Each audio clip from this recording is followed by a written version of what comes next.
Andromeda, one of the most beautiful princesses of the Greek pantheon, is known for being the reference to the brightest galaxy among the stars, the Andromeda Galaxy.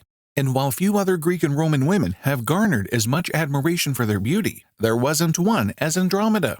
For a very brief introduction, Andromeda was a mythological Ethiopian princess rescued from a terrible sea monster by the Greek hero Perseus, who later married her, and the two had a beautiful life together until they became constellations in the sky. But what was her entire story? Let's get right to it. In Greek mythology, the beautiful Andromeda was the daughter of Cepheus and Cassiopeia, the king and queen of Ethiopia. Her mythology is linked to that of the Greek hero Perseus and a beast named Kitos. In reality, Andromeda's narrative appears to be a continuation of Perseus's search for Medusa's head. It's worth mentioning the debate surrounding Andromeda's race and skin tone. Although most ancient authors believe that she was from Ethiopia, not all Greeks agreed on the actual location of Ethiopia.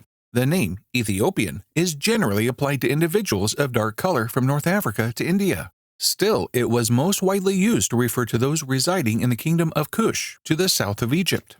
Andromeda, black or white, Ethiopian or not, was a fictional character. She was as diverse in ethnicity and appearance as anyone reading mythology throughout time and place. Some Greeks and Romans found solace in the concept of a white royal line ruling over a strange territory such as Ethiopia. Others let their imaginations go wild, imagining a world where a man from their region chases adventure and marries an exotic ebony princess. Now, continuing with her part in Greek mythology, the narrative of Andromeda's myth is connected with Perseus's attempt to kill Medusa. Perseus, son of Zeus and Danae, had pledged to deliver Medusa's head as a present to the marriage of Polydectes, king of Seriphos.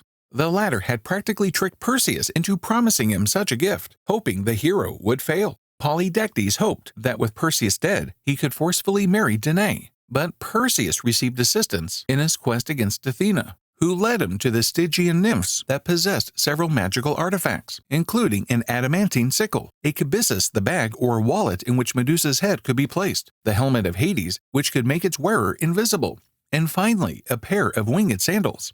Perseus arrived at the hidden place where Medusa and her sisters, the Gorgons, lived, armed with these magical treasures, and specifically approached Medusa, who was sleeping sweetly. He knew that Medusa's eyes turned anybody who looked at them into stone, and so he used his shield as a mirror and began his battle. In the end, Perseus decapitated Medusa with a sickle, placed her head in the kibyssus, wore Hades' helmet to become invisible, and eventually fled the Gorgons following him with his winged sandals. Medusa's lair must have been far away because Perseus passed through North Africa on his way back. There he met the giant titan Atlas, who retaliated by attacking Perseus. The Greek hero used the severed head of Medusa in his defense and turned the Titan into stone, resulting in the Atlas Mountains shared by Morocco and Algeria. Then he flew over North Africa, beyond South Egypt, into what the Greeks named Ethiopia. On a side note, here's something that will give you perspective. In Greek, Ethiops means a guy with a sunburned face, and so Ethiopians were those who had dark-colored faces. Now, continuing the story, Perseus was astounded when he observed a woman of incredible beauty standing nude with her hands chained to a rock while flying over the vast continent. He would regard her as stone if he saw her, yet the breeze stirred in her hair, and warm tears dropped from her wet eyes. Her beauty so captivated his heart, an unknowing slave of her charms, that he almost forgot to wave his fast wings. He then landed and approached her, and asked who she was. Then the princess told Perseus her story, who had already fallen madly in love with her.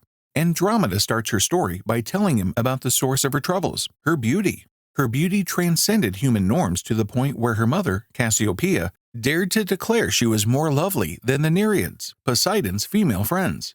If you've ever studied Greek mythology, you'll know that the Greek gods despise mortals who compete with them. Poseidon was immediately outraged when he heard Cassiopeia's words. Besides, no mortal could claim to be greater than a god at anything.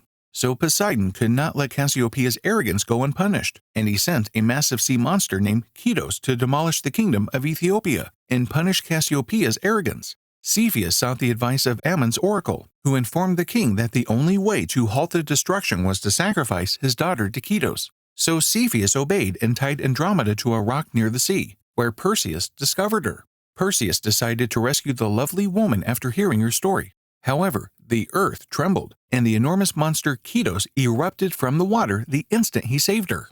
But, being the brave hero he was, Perseus rushed the beast without hesitation. He climbed on its back and used his sickle to break Keto's head. Poseidon's sea monster died after a while. In another version of the myth, Perseus killed Ketos using Medusa's head to turn it into stone.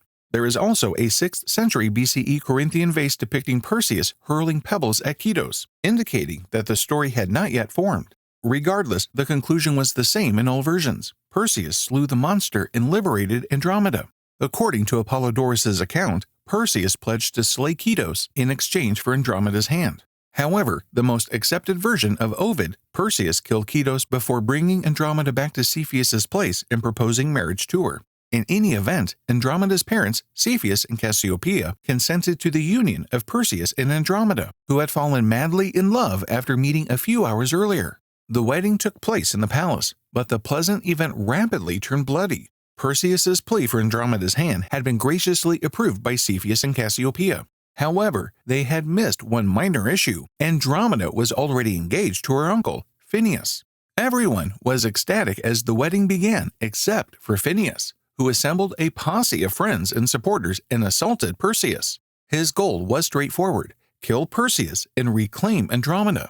Perseus fought and killed a few of the aggressors before raising the head of Medusa and turning Phineus and his followers into stone. It was then that Perseus and Andromeda were finally free to live their love. Andromeda was free of Poseidon's wrath and an arranged marriage. She was ready to accompany her new husband on fresh adventures in other locations. Perseus and Andromeda journeyed together after leaving Ethiopia until they arrived at Seriphos, where Danae, Perseus's mother, lived. Danae was taking refuge at a temple after being beaten and threatened by Polydectes, king of Seriphos. When the new couple united with her, Perseus punished the king and his loyal nobles by displaying Medusa's head to them and turning them to stone. He was now free to wander Greece with Andromeda after liberating his mother from Polydectes. So he created the city of Mycenae, which he reigned over with the help of Andromeda. Andromeda was honored by Athena after her death, who made the beautiful queen a constellation that could be seen eternally.